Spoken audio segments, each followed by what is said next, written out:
The next point is management of people. Human resources are the most important asset of the organization.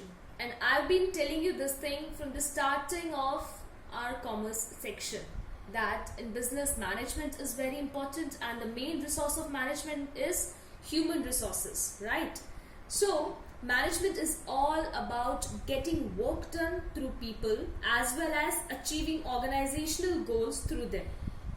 It can be divided as per following dimensions: dealing with the diverse need of employees and dealing with the individual or group of people.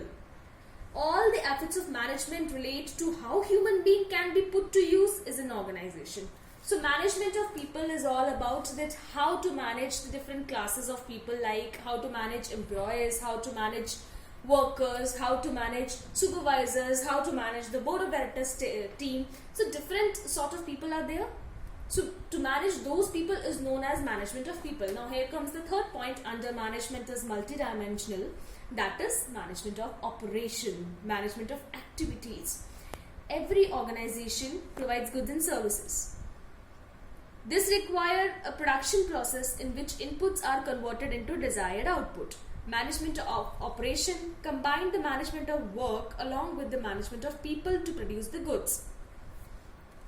It involves what is to be done and who has to do it. Are you able to understand this point? Let's move on to the fourth point, that is management is a continuous process. Continuous process means, you all know very well, means a process which continues forever, which never comes to an end, and likewise management is an ongoing process. It is concerned with constantly identifying the problems and solving them by taking the appropriate actions. All the functions of management, I'll be teaching you the functions of management in the upcoming video, but let me tell you that there are some main functions of management, and those functions are planning, organizing, staffing, directing and controlling. These are the functions which every manager has to perform at his own level, right? So these functions always go on a continuous basis. It never comes to an end. So all is this about this point, that management is a continuous process. It never comes to an end. It continues forever and ever. Fifth point is management is a group activity. Group activity, that any activity which is not performed by a single person or which is being performed by a number of persons. It is a coordinated effort of a group of people. Each member of organization join it for a different purpose along with different objective.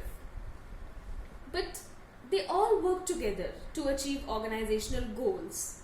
Through management, members can not only achieve the organizational goals but also their own individual goals. For example, I would like to conclude this point with an example. See, suppose there is a sales management of an enterprise and he is assisted by a sales executive.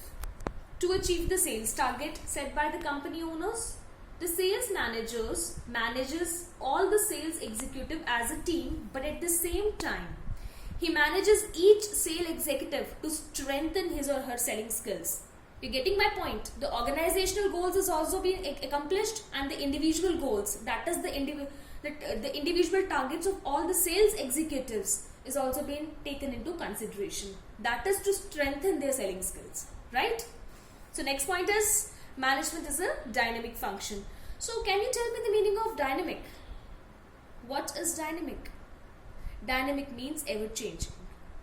Means things which always can change on its own. There's nothing static in that. So an organization, we know that the organization interacts with the external environment on daily basis. If organization want to survive and grow, it need to change itself as per the environment.